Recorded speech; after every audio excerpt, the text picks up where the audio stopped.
Margaret Sullivan sat in the corner booth of Danny's Diner, the same spot she had claimed every Tuesday morning for the past 15 years. At 82, she had become as much a fixture of the small Michigan town as the old oak tree in the center square, or the faded, "Welcome to Riverside" sign that greeted visitors at the city limits. Her silver hair was neatly pinned back, and she wore a simple blue cardigan over a white blouse. Nothing that would draw attention from the younger crowd who hurried in and out with their coffee orders. The diner buzzed with its usual morning energy. Construction workers grabbed quick breakfast before heading to job sites. Office workers checked their phones while waiting for their orders, and retirees like Margaret settled in for leisurely conversations about grandchildren and garden clubs. But Margaret rarely joined these conversations. She preferred to sit quietly, sipping her black coffee and reading the local newspaper, occasionally glancing up to watch the world go by through the large windows that faced Main Street. To most people in Riverside, Margaret was simply the widow who lived in the small house on Elm Street. They knew she had moved to town after her husband passed away, seeking a quieter life away from the memories of their shared home in Detroit. She shopped at the local grocery store, attended the Methodist church on Sundays, and kept a tidy garden that was the envy of her neighbors. She was polite but reserved, the kind of person who smiled and nodded when greeted, but rarely initiated conversations herself. What the townspeople didn't know was that Margaret carried stories within her that could fill volumes. Stories of adventure, courage, and sacrifice that seemed impossible to connect with the gentlewoman who always ordered the same breakfast of scrambled eggs and wheat toast. She had learned long ago to keep those stories to herself, partly because few people would believe them, and partly because the world had moved on from the chapter of history in which she had played a significant role. The young waitress, Jenny, approached Margaret's table with the coffee pot, offering her usual warm smile. Jenny had been working at the diner for 3 years and had developed a soft spot for Margaret, who always left a generous tip despite ordering the least expensive items on the menu. Sometimes Jenny wondered about Margaret's past, noticing the way the older woman's eyes would take on a distant look when certain songs played on the radio, or how she seemed to flinch slightly when airplanes flew overhead. "More coffee, Mrs. Sullivan?" Jenny asked, already knowing the answer. Margaret always accepted a second cup, but never a third. "Thank you, dear," Margaret replied softly, pushing her cup forward. As Jenny poured, Margaret adjusted her cardigan, and for just a moment something metallic caught the light near her collar. Jenny didn't think much of it, assuming it was just a brooch or pin, the kind that older women often wore. At a table near the window, a man in his 60s sat alone, occasionally glancing around the diner with the observant eyes of someone accustomed to assessing his surroundings. General Robert Harrison, recently retired from the Air Force, had stopped in Riverside while driving across the country to visit his daughter in Oregon. He had chosen the diner randomly, drawn by its authentic small-town appearance and the promise of home-cooked food.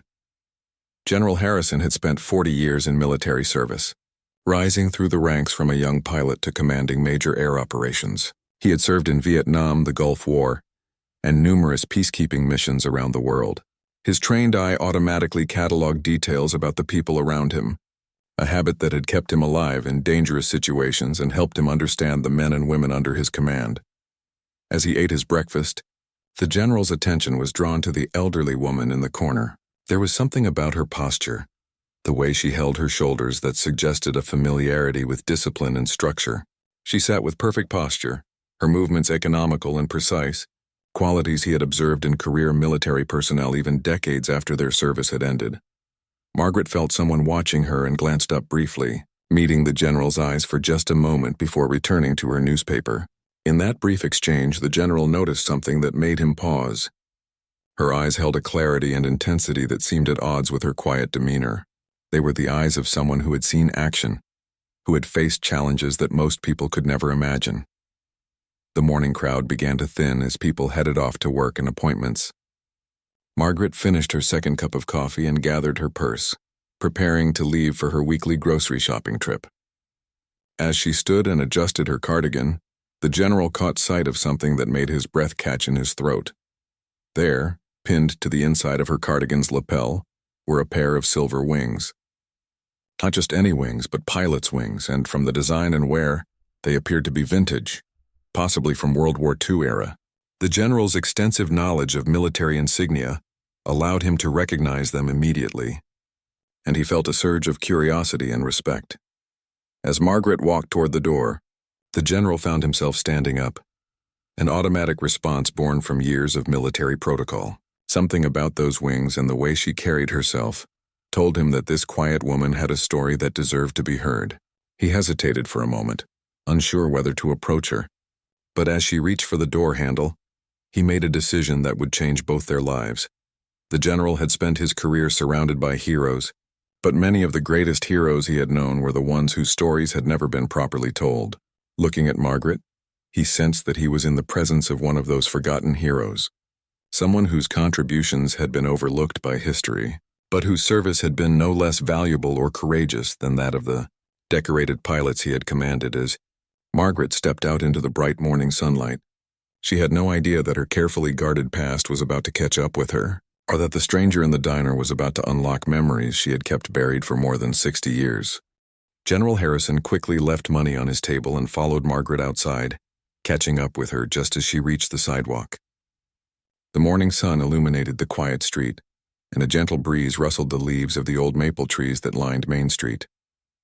Margaret turned at the sound of footsteps behind her, her expression showing mild surprise at being followed. "Excuse me, ma'am," the general said, his voice carrying the authority and respect that came naturally after decades of military service. "I hope you don't mind my approaching you, but I couldn't help but notice your wings." Margaret's hand instinctively moved to her cardigan, and her face paled slightly. For over 60 years she had worn those wings close to her heart, hidden beneath her clothing, a private reminder of a time when her life had been filled with purpose and adventure. Few people had ever seen them, and even fewer would have recognized their significance.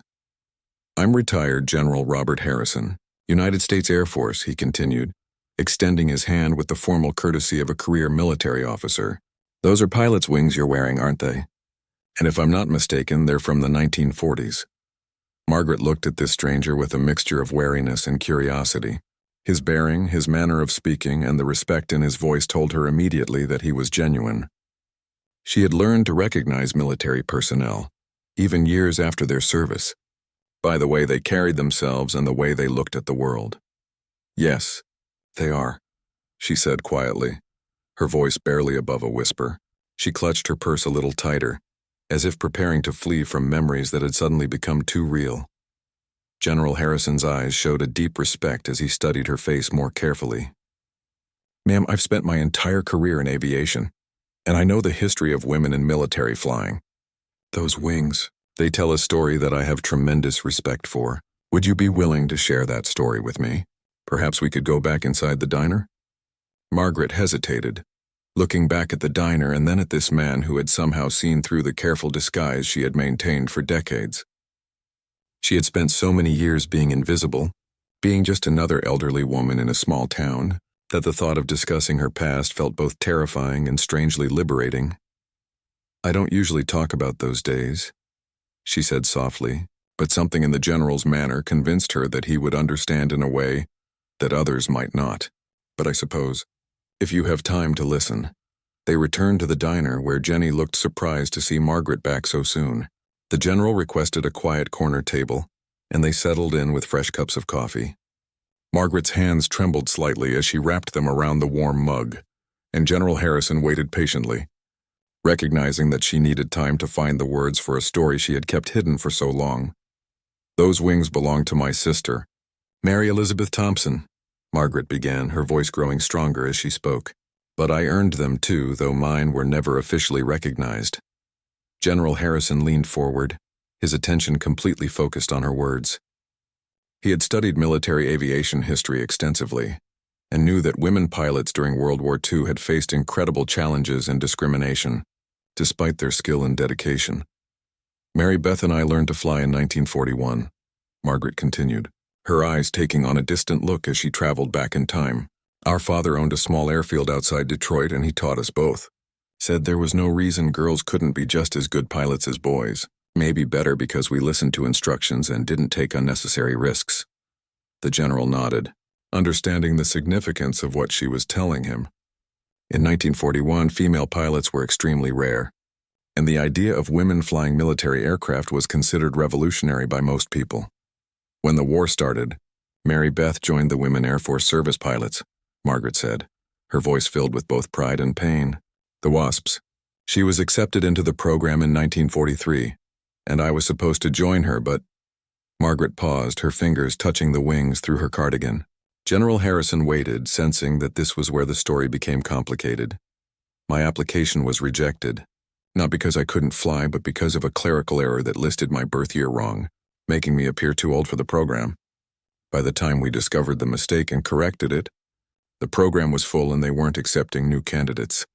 The general felt a flash of anger at the injustice of it, knowing how many qualified women had been turned away from military service for arbitrary reasons.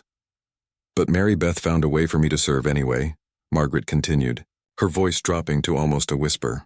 The program needed experienced pilots to ferry aircraft from factories to bases, and some of the male pilots were being reassigned to combat duties overseas. Mary Beth convinced her commanding officer that I could handle the job, even without official status.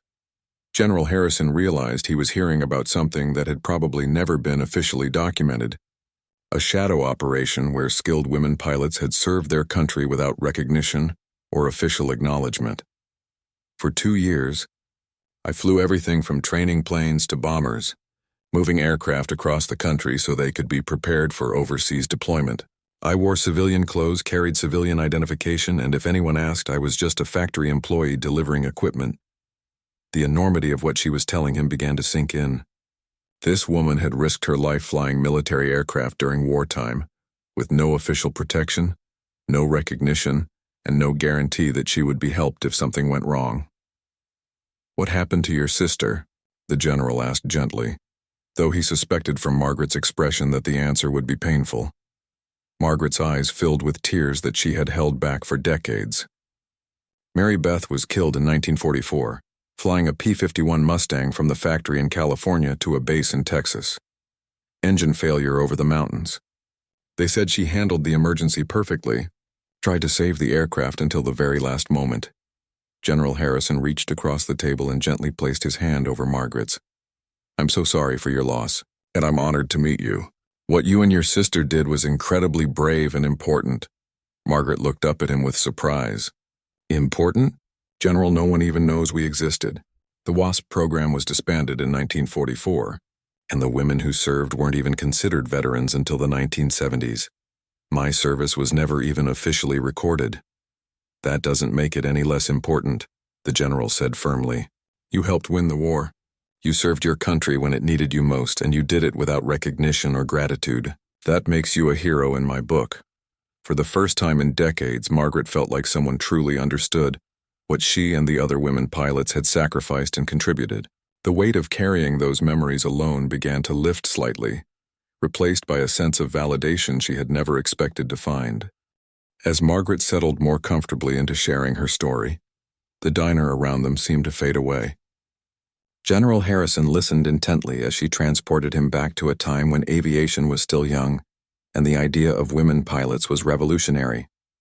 "My father, James Thompson, was a mechanic who fell in love with flying during World War I," Margaret began, her voice growing warmer as she spoke about her family. "He never got to fly in combat, but he worked on aircraft in France and came home determined to be part of the growing aviation industry." She described how her father had saved every penny to buy a small airfield outside Detroit in 1925 when she and Mary Beth were just young girls. Thompson's flying service was modest, consisting of a single grass runway, a small hangar, and 2 beat-up biplanes that her father had rebuilt from surplus military aircraft. "Daddy always said that the sky didn't care whether you were a man or a woman, rich or poor, black or white. All that mattered was whether you could handle the machine and respect the air," Margaret recalled, a smile crossing her face for the first time since she had begun her story. Mary Beth, 2 years older than Margaret, had been the first to show interest in flying.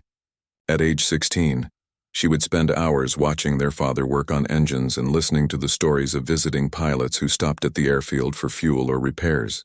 Margaret was more cautious initially, preferring to help with the paperwork and customer service side of the business. Mary Beth was fearless, Margaret explained to the general. She would climb up on the wing of an aircraft while Daddy was doing maintenance. asking a million questions about how everything worked. She could strip down an engine and rebuild it by the time she was 18. The turning point for Margaret came in 1939, when she was 20 and Mary Beth was 22. A wealthy businessman who kept his private aircraft at their airfield had invited Mary Beth for a flight as a reward for her excellent work maintaining his plane. Margaret had watched from the ground as the aircraft took off, and something about seeing her sister in the cockpit, confident and skilled, sparked a desire she hadn't known existed. When they landed, Mary Beth was absolutely glowing, Margaret remembered. She told me it was the most incredible feeling in the world, like being free from everything that held you down on the ground. She begged Daddy to teach her to fly properly, and eventually he agreed. James Thompson was initially reluctant to teach his daughters to fly, not because he doubted their abilities, but because he worried about the social consequences. Female pilots were extremely rare, and he feared they would face discrimination and danger that male pilots didn't encounter. But Mary Beth wore him down, Margaret continued with a laugh. She had a way of making logical arguments that were hard to refuse. She pointed out that we already knew more about aircraft maintenance than most male pilots, and that flying would make us better able to help run the business. Margaret described the long summer days of 1940, when both sisters learned to fly in their father's old Curtiss Jenny biplane. Mary Beth took to it naturally as if she had been born to fly, while Margaret approached it more methodically, studying every aspect of flight theory before she felt comfortable taking the controls. I was terrified the first time I soloed, Margaret admitted to General Harrison. Mary Beth had soloed after just 8 hours of instruction, but it took me 12 hours before Daddy felt I was ready.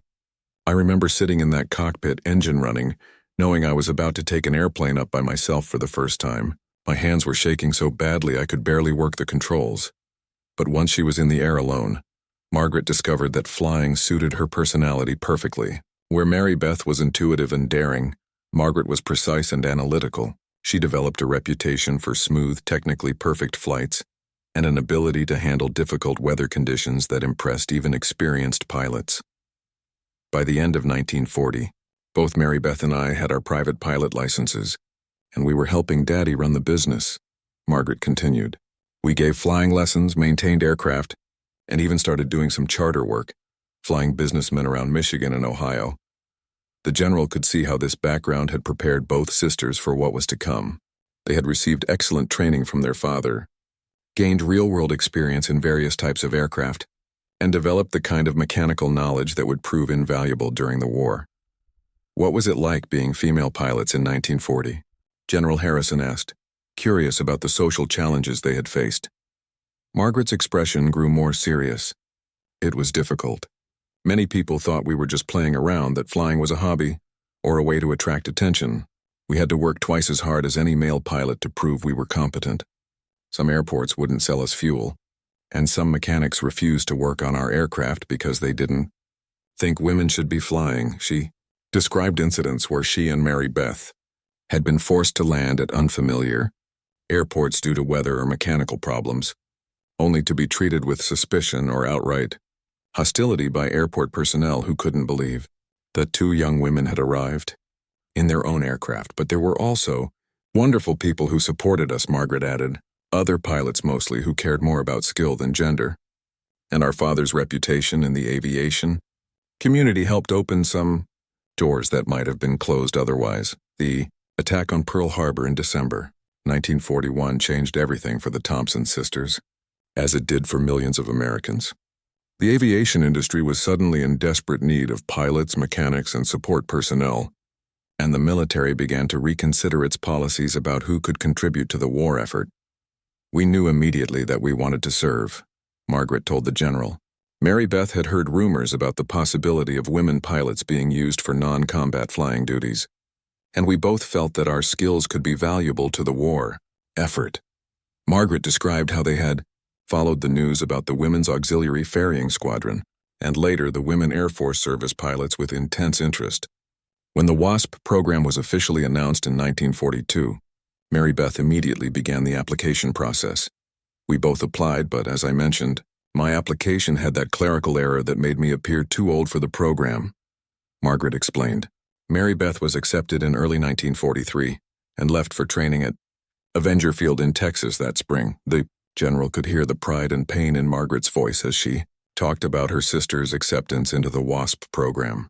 It was clear that both sisters had dreamed of serving together, and the separation had been difficult for both of them. Mary Beth wrote to me constantly during her training, Margaret said. Pulling a small, worn envelope from her purse, I saved every letter. She described the other women in the program, the aircraft they were learning to fly, and the sense of purpose they all shared. General Harrison realized that he was hearing not just Margaret's story, but also getting a glimpse into the experiences of the women Air Force Service pilots through the eyes of someone who had lived through that time. The letters represented a historical record that few people had ever seen. Margaret carefully opened the worn envelope and showed General Harrison a faded photograph that had been tucked inside one of Mary Beth's letters. It showed a group of women in military uniform standing in front of a large aircraft, their faces bright with determination and pride. Mary Beth is third from the left, Margaret said, pointing to a young woman who bore a strong resemblance to Margaret, but with a more adventurous glint in her eyes. This was taken at Avenger Field during her training. She wrote that they were finally being taken seriously as pilots, that they were flying the same aircraft and meeting the same standards as the male pilots. General Harrison studied the photograph, recognizing the significance of what he was seeing. The women Air Force Service pilots had been pioneers, breaking barriers and proving that women could handle any aircraft in the military inventory. In her letters, Mary Beth kept mentioning the need for more pilots to ferry aircraft from factories to military bases. Margaret continued. The production lines were working around the clock, but getting the aircraft to where they needed to be was becoming a bottleneck. That's when she came up with the idea that would change my life. Margaret explained how Mary Beth had approached her commanding officer, Colonel Sarah Mitchell, with a proposal. There were experienced civilian pilots, including women who could help with the ferry missions if they were willing to work outside the official military structure. Colonel Mitchell was a practical woman who cared more about getting the job done than following every regulation to the letter, Margaret said. She knew that the war effort needed every qualified pilot, regardless of gender or official status. In the summer of 1943, Margaret received a telegram that would launch her into the most dangerous and exciting period of her life. Mary Beth had arranged for her to meet with a representative from the Air Transport Command, who needed experienced pilots for civilian ferry work. I took the train to Wright-Patterson Field in Ohio, Margaret recalled, her eyes brightening as she remembered the excitement of that trip. I was carrying my logbook, showing over 500 hours of flight time in various aircraft types. The interviewing officer, a Major Williams, seemed surprised that a young woman had such extensive experience. The major explained that the work would be classified as civilian contract flying, even though it was essential to the military effort. Pilots would be paid per flight, would receive no military benefits or protection, and would be expected to handle any aircraft they were assigned without additional training. He asked me if I could fly a P-40 Warhawk, Margaret told the general with a slight smile. I had never even seen one up close, but I told him I could fly anything with wings if someone would show me the basic controls. 2 days later, I was standing on the flight line at Curtiss Wright Factory in Buffalo, New York, looking at my first military fighter aircraft. General Harrison shook his head in amazement. You learned to fly military aircraft with no formal training? The factory test pilots would give us a quick checkout on the basic systems and handling characteristics, Margaret explained. Usually about 30 minutes of ground instruction. Then they would fly with us for one circuit around the field. After that, you were on your own. Margaret described the surreal experience of climbing into the cockpit of a P-40 for the first time. The aircraft was larger and more powerful than anything she had ever flown, with an engine that produced over 1,000 horsepower compared to the 200 horsepower of the training aircraft she was used to. The noise was incredible, she remembered. When I started the engine, it felt like being inside a controlled explosion. But once I got it in the air, it was magnificent. These aircraft were designed for combat, so they were responsive and stable, built to handle extreme conditions. Over the next 18 months, Margaret flew dozens of different aircraft types from factories to military bases across the United States. She ferried everything from basic trainers to heavy bombers, often flying alone across vast distances with only basic navigation equipment and weather reports that were hours out of date. The most challenging was probably the B-24 Liberator, she told General Harrison. It was a 4-engine bomber that required a crew of 10 in combat. But I flew them solo from the Consolidated factory in San Diego to various bases in Texas and Oklahoma. The first time I saw one, I couldn't believe I was expected to handle something that size by myself. Margaret explained the careful planning that went into each ferry flight. She would study aircraft manuals, weather patterns, and route maps for hours before taking off. Since she had no radio contact with air traffic control for most flights, she had to navigate using landmarks, compass headings, and dead reckoning. The most dangerous part wasn't the flying itself, but the weather, she continued. We would often encounter thunderstorms, ice, or fog that wasn't forecast. Since we were flying alone, there was no co-pilot to help with decision-making or share the workload during emergencies. General Harrison was struck by the level of responsibility and risk that Margaret had accepted. Modern military pilots flew with extensive support systems, weather radar, and constant communication with ground control. Margaret had been doing the same job with equipment that was primitive by comparison. "Did you ever have any serious emergencies?" he asked. Margaret nodded grimly. "Several. The worst was in the winter of 1944, flying a P-51 Mustang from North American Aviation in California to a base in Nebraska. I encountered a severe ice storm over the Colorado mountains that wasn't in the forecast. The aircraft started accumulating ice faster than the heating systems could handle." She described the terrifying experience of flying through clouds in mountainous terrain while ice built up on the wings and propeller, reducing the aircraft's performance and making it increasingly difficult to control. I had to descend below the cloud layer to get out of the icing conditions, but that meant flying between mountain peaks in very poor visibility, Margaret continued. I followed a river valley for over an hour, staying just above the treetops, until I could find an airport where I could land safely. The general recognized this as the kind of emergency that had killed many experienced military pilots during the war. The fact that Margaret had handled it successfully, alone and without radar or radio guidance, demonstrated remarkable skill and courage. "What kept me going was knowing how important the work was," Margaret explained. "Every aircraft I delivered meant that combat pilots could focus on fighting the enemy instead of flying transport missions. I was freeing up trained military pilots for combat duty, and I was helping ensure that our forces overseas had the equipment they needed." Margaret also described the unofficial network of women pilots who were doing similar work. Although they never met officially, they would sometimes encounter each other at factories or military bases, sharing information about aircraft types, weather conditions, and the best routes for various deliveries. "We all understood that we were part of something important, even if we weren't officially recognized," she said. "We knew that if we proved ourselves capable and reliable, it might open doors for other women who wanted to serve their country through aviation." The work was physically and emotionally demanding. Margaret often flew 6 days a week, sometimes delivering multiple aircraft in a single day. She learned to sleep in whatever accommodations were available near military bases, often sharing rooms with other civilian contractors or even sleeping in airport waiting areas. "The hardest part was the isolation," she admitted to General Harrison. "I would go weeks without seeing anyone I knew personally. Mary Beth and I would try to coordinate our schedules so we could meet occasionally, but we were both constantly traveling." Despite the challenges, Margaret found the work deeply satisfying. She was using her skills to serve her country during its greatest crisis, and she was doing work that few people, male or female, were qualified to handle. The sense of purpose and contribution sustained her through the long, lonely flights and the constant pressure to perform flawlessly. The autumn of 1944 brought changes that would alter Margaret's life forever.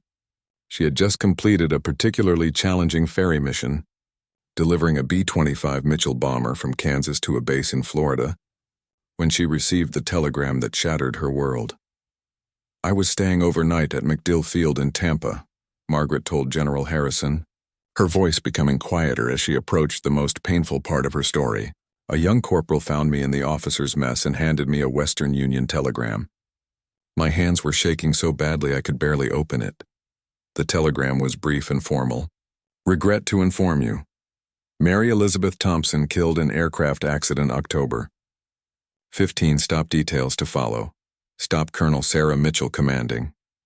Margaret described the surreal feeling of reading those words while surrounded by the normal activity of a busy military base. Pilots were discussing their missions, mechanics were working on aircraft, and the war continued around her. But her personal world had suddenly stopped. I couldn't process it at first, she remembered. Mary Beth was the better pilot, the more experienced one. She had flown hundreds of missions without incident. It seemed impossible that she was gone.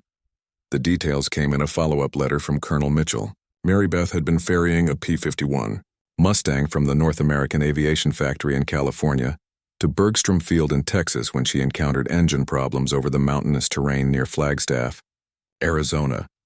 According to the accident report, she handled the emergency perfectly, Margaret explained, pulling another worn letter from her purse. She tried every procedure to restart the engine, and when that failed, she looked for a place to make an emergency landing. But the terrain was too rough, and the aircraft broke apart on impact.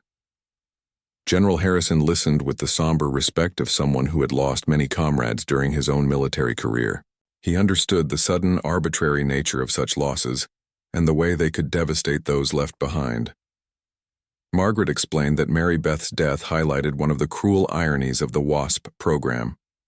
Although the women pilots performed the same dangerous missions as their male counterparts, they were classified as civilian employees rather than military personnel. This meant that when they were killed, their families received no military benefits, no flag-draped coffin, and no official recognition of their sacrifice. "We had to pay for Mary Beth's funeral ourselves," Margaret said, her voice filled with old anger. "The government wouldn't even pay to transport her body home. If a male pilot had been killed doing the same mission, his family would have received death benefits, survivor benefits, and full military honors. The loss of her sister and the callous treatment of WASP casualties by the military bureaucracy left Margaret devastated and disillusioned. She continued flying ferry missions through the end of 1944, partly because she needed the income to help support her parents and partly because she felt obligated to honor Mary Beth's memory by continuing the work they had both believed in. "But my heart wasn't in it anymore," she admitted. "Every time I climbed into a cockpit, I thought about Mary Beth and wondered if this would be the flight where my luck ran out too." The WASP program was officially disbanded in December 1944, despite the continuing need for ferry pilots. Political pressure from male civilian pilots who wanted those jobs, combined with military officials who were uncomfortable with women in aviation roles, led to the program's termination. "They told us that male pilots returning from combat overseas could handle the ferry missions," Margaret explained, "but many of those men had never flown the variety of aircraft types that we had mastered, and they certainly didn't have our experience with domestic navigation and weather patterns." Margaret's own unofficial ferry work ended shortly after the WASP program terminated.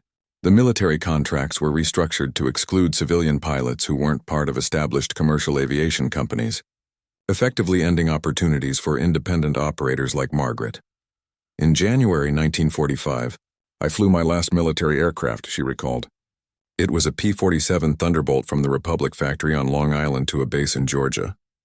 When I landed and turned over the aircraft, I realized that chapter of my life was over." The transition back to civilian life was difficult for Margaret and for thousands of other women who had contributed to the war effort in non-traditional roles. The post-war economy emphasized returning male veterans to the workforce, and women were encouraged to return to domestic roles. "I tried to find work as a commercial pilot, but no airline would hire a woman," Margaret explained. "I applied to dozens of companies, submitted my logbook showing over 2,000 hours in military aircraft, but they all said their passengers wouldn't feel safe with a female pilot." Margaret returned to her family's airfield in Michigan, but even there the business had changed.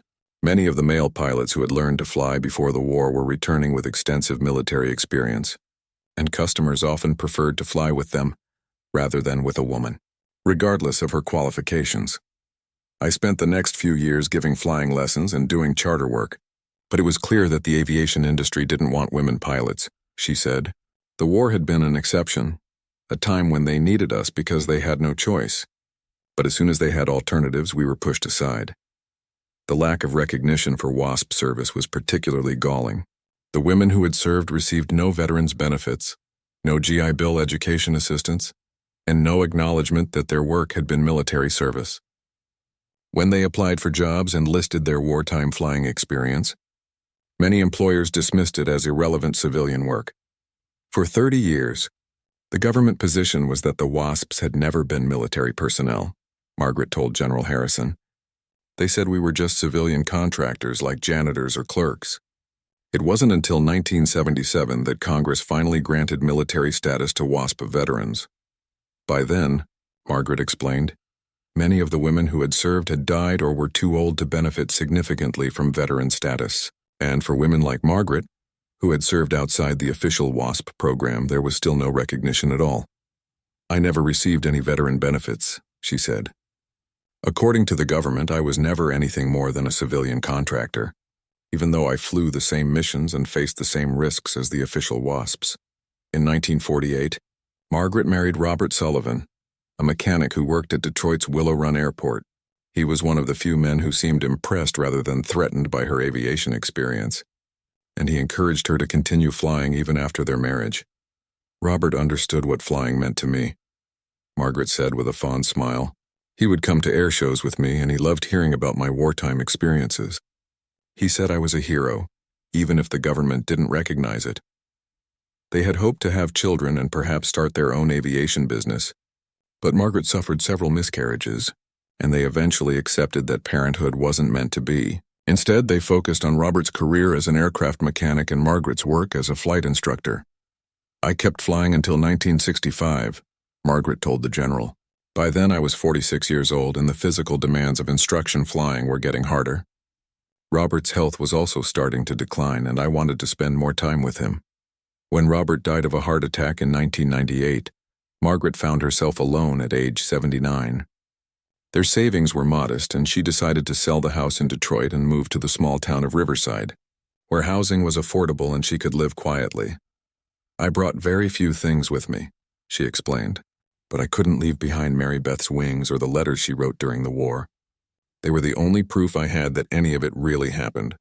For the next 15 years, Margaret had lived as an anonymous widow in a small town, carrying within her memories of a time when she had been young, brave and essential to her country's survival. Until today, no one in Riverside had known about her extraordinary past. As Margaret finished her story, the diner had emptied of its morning crowd, leaving only Jenny cleaning tables and preparing for the lunch rush. The general sat in stunned silence for several moments, processing the enormity of what he had just heard. In his 40 years of military service, he had encountered many heroes, but few whose contributions had been so significant yet so completely overlooked. Mrs. Sullivan, General Harrison said finally, his voice filled with emotion. What you've told me represents one of the most important untold stories of World War II. Your service and your sister's sacrifice helped win that war. The fact that it's gone unrecognized for 70 years is a travesty. Margaret looked at him with surprise. After decades of being told that her wartime flying was irrelevant, or simply not believing her when she occasionally mentioned it, she had begun to doubt the importance of her own experiences.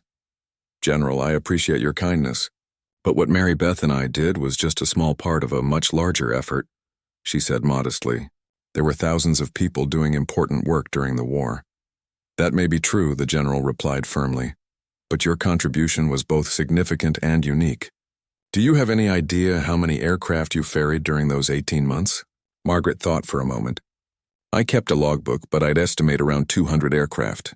Everything from trainers to heavy bombers. General Harrison did some quick mental calculations. Mrs. Sullivan, if each of those aircraft carried an average crew of 4 during combat operations, you personally helped put the equivalent of 800 combat airmen into the fight. That's not a small contribution, that's strategically significant. The general's military background allowed him to understand the logistical importance of Margaret's work in ways that civilians might not appreciate. Every aircraft she had delivered had freed up a military pilot for combat duty, and her efficiency and reliability had kept critical aircraft moving through the production pipeline at a crucial time in the war. But beyond the numbers, he continued, what you did required extraordinary courage and skill. Flying alone across the country in unfamiliar aircraft, often in bad weather, with minimal navigation equipment. That's the kind of flying that killed experienced military pilots regularly. Margaret felt a validation that she had never experienced before. For the first time since Mary Beth's death, Someone who truly understood aviation and military service was telling her that what she had done mattered. "I want to do something about this," General Harrison said, leaning forward with the intensity of a man who had made a decision.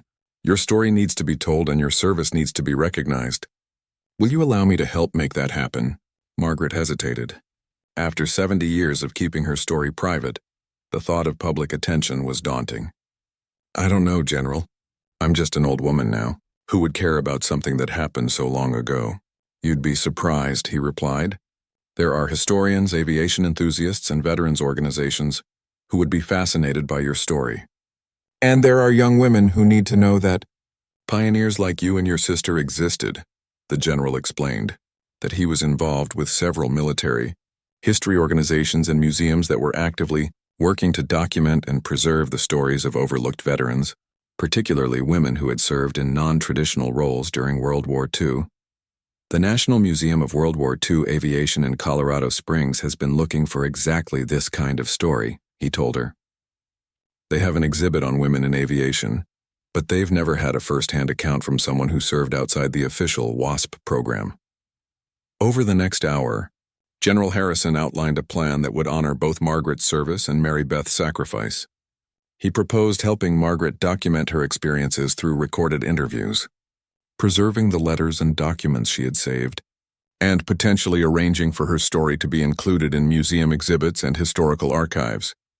"There's also the possibility of congressional recognition," he added. "There have been efforts in recent years to acknowledge veterans who served in unofficial capacities during World War II. Your case might qualify for some form of official recognition." Margaret was overwhelmed by the possibilities the general was describing.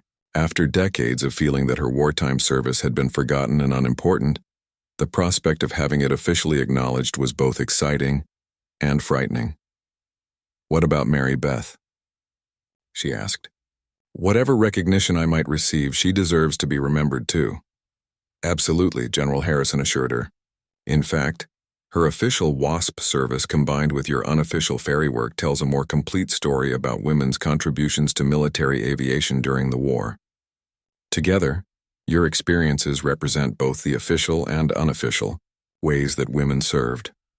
The general suggested starting with a simple step, allowing him to arrange for Margaret to visit the Air Force Museum at Wright-Patterson Field in Ohio, where her story could be recorded by professional historians and where she could see exhibits honoring other women military aviators. "You mentioned that Wright-Patterson was where you first interviewed for ferry work," he noted.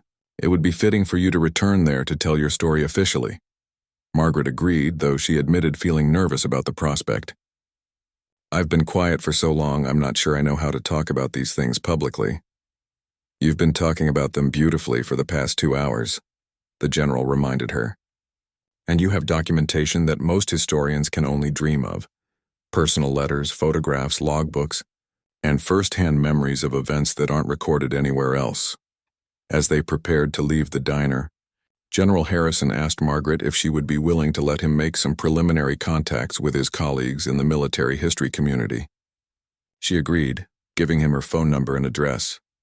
"There's one more thing," the general said as they stood to leave. "I'd like to buy you lunch here next Tuesday, same time if you're willing. I want to hear more about your specific flying experiences, and I think there are details that would be valuable for historians to preserve." Margaret smiled, feeling lighter than she had in years. "I'd like that, General. It's been a long time since anyone wanted to hear those stories." As they walked outside together, Jenny approached them with a curious expression. "Mrs. Sullivan, I hope you don't mind me asking, but I couldn't help overhearing parts of your conversation. Were you really a pilot during World War II?" Margaret looked at General Harrison, who nodded encouragingly. "Yes, dear, I was." Jenny's eyes widened with amazement. "That's incredible. I had no idea. You should write a book or something." After the general left to continue his journey to Oregon, Margaret walked slowly home to her house on Elm Street. For the first time in decades, she felt proud of the young woman she had been. The wings she wore hidden beneath her cardigan seemed lighter, less like a burden of secret memories and more like a badge of honor she finally had permission to wear. That evening, Margaret sat in her living room and carefully opened the box where she kept Mary Beth's letters and photographs. As she read through them again, she could almost hear her sister's voice encouraging her to share their story. "We did something important, didn't we, Mary Beth?" she said aloud to the photograph of her sister in uniform. Maybe it's time people knew about it. The next Tuesday, when Margaret returned to Danny's diner, she wore Mary Beth's pilot wings on the outside of her cardigan for the first time in 70 years. Several people in town noticed and asked about them, and Margaret found herself telling abbreviated versions of her story to amazed neighbors who had known her for 15 years without suspecting her extraordinary past. General Harrison kept his promise, and within a month, Margaret found herself being interviewed by historians from the Smithsonian Institution, the National Archives, and the Air Force Historical Research Agency. Her story became part of a larger effort to document the complete history of women's contributions to military aviation during World War II. At age 82, Margaret Sullivan finally received the recognition that had been denied to her for 7 decades. But more importantly, she ensured that the story of her sister's sacrifice and the service of countless other forgotten heroes would be preserved for future generations to learn from and be inspired by.